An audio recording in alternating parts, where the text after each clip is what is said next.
नमिता और उसके mummy papa कचरा उठाने का काम करते हैं, जिस वजह से उनके घर में 2 वक्त के खाने के साथ लोगों की गालियां और ताने भी आते हैं। एक दिन नमिता कचरा उठा रही होती है कि तभी फोन में देखते हुए एक आंटी वहां नमिता से टकरा जाती है। छी छी, ए लड़की, तू देख कर नहीं चल सकती क्या? पर मैम साहब, मैं तो अपनी जगह पर ही हूँ, आप फोन में देखते हुए चल रही थी। अरे, एक कचरे वाली होकर मुझसे जुबान लड़ाती है। अब घर जाकर दोबारा नहाना पड़ेगा, पूरा गंदा कर दिया। कितनी बदबू आ रही है। ऐसा बोलते हुए आंटी वहाँ से चली जाती है और उनकी बातों से दुखी नमिता आंखों में आंसू लिए काम करती रहती है। इसी तरह दिन बीतते हैं और एक दोपहर नमिता अपनी मस्ती में गाना गुनगुनाते हुए कचरा इकट्ठा कर रही होती है कि तभी जिंदगी एक सफर है सुहाना, यहाँ कल क्या हो किसने जाना, जिंदगी। तभी उसकी टक्कर मोहन से हो जाती है। अरे देखकर काम करो। मुझे माफ कर दीजिए साहब, गलती से टक्कर हो गई, मैंने जानबूझकर कुछ नहीं किया।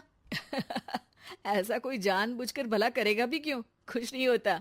सोचा नहीं था कि कभी कोई मेरे साथ इतने अच्छे से बात करेगा। अरे जो नहीं करता वो इंसान कहलाने के लायक नहीं। तुम्हें उनके बारे में सोचना तक नहीं चाहिए। मोहन वहाँ से चला जाता है और नमिता उसकी बात को सोचते हुए दोबारा काम पर लग जाती है। इसी तरह समय बीतता रहता है। एक सर्दियों की सुबह कचरा उठाते हुए नमिता ठंड की वजह से पास के घर की सीढ़ियों पर ओत लेकर बैठ जाती है। कुछ ही देर बाद उस घर की मालकिन वहाँ आ जाती है।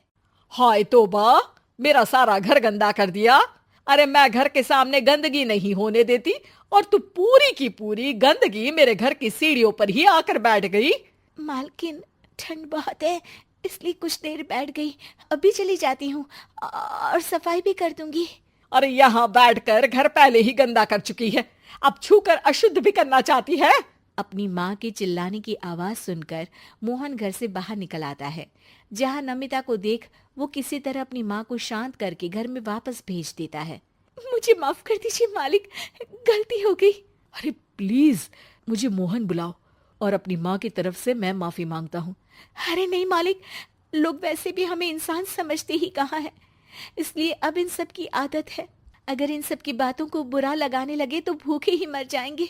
वैसे तुम्हें ठंड में इन पतले फटे कपड़ों की जगह मोटे और गर्म कपड़े पहनने चाहिए। मेरे पास इतनी चॉइस नहीं है, जो है बस यही है। और जब घर में मम्मी पापा भूखे बैठे हो तो क्या सर्दी और क्या गर्मी। चलती हूँ साहब।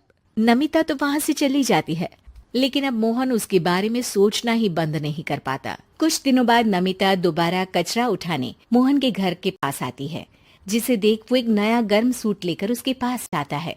ये तुम्हारे लिए है। शुक्रिया मालिक, पर ये तो नया है। हाँ, किसी को गिफ्ट में नई चीज ही तो दी जाती है। हमें कोई गिफ्ट नहीं देता। हाँ, नई चीज तो बिल्कुल नहीं, पर आपका बहुत शुक्रिया।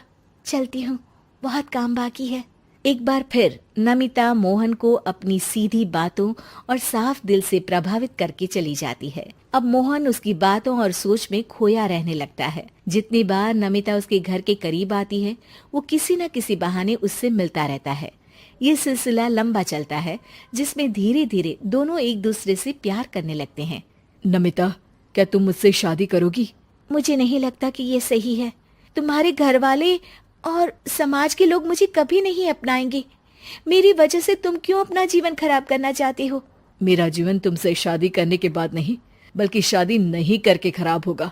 मेरी बात मानो, सब ठीक होगा, भरोसा रखो। मोहन के प्यार और उस पर भरोसे के साथ नमिता शादी के लिए हाँ कह देती है और अगले ही दिन वो दोनों कोर्ट मैरिज कर लेते हैं। इसके बाद मोहन नमिता को लेकर जैसे ही घर पहुंचता है तो वहाँ उसकी मम्मी, जो अपनी सहेलियों के साथ किटी पार्टी कर रही होती है, उन्हें एक साथ देखकर हैरान रह जाती है।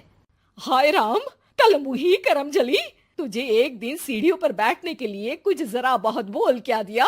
तूने तो बदला लेने के लिए मेरा बेटा ही फंसा लिया। अरे जिस लड़की की हमारे सामने खड़े तक होने की औकात नहीं, मोहन तू सीधा उससे शादी करके घर के अंदर ही ले आया। हाय हाय बहन, अब तुम समाज में क्या मुंह दिखाओगी? अरे मेरी बात मानो, अब बाहर निकलना ही बंद कर देना। आंटी जी, मेरी माँ का तो पता नहीं, पर आप आज बाहर निकलकर दोबारा इस घर में कदम मत रखना। अरे हम ऐसे कचरे वालों के घर में आकर अपनी इज्जत खराब करने का शौक भी नहीं रखते। अगर यही कचरे वाली आपके घर का कचरा उठाना बंद कर दे तो उस आलीशान मकान में आप 2 दिन भी नहीं रह सकती। पता है क्यों?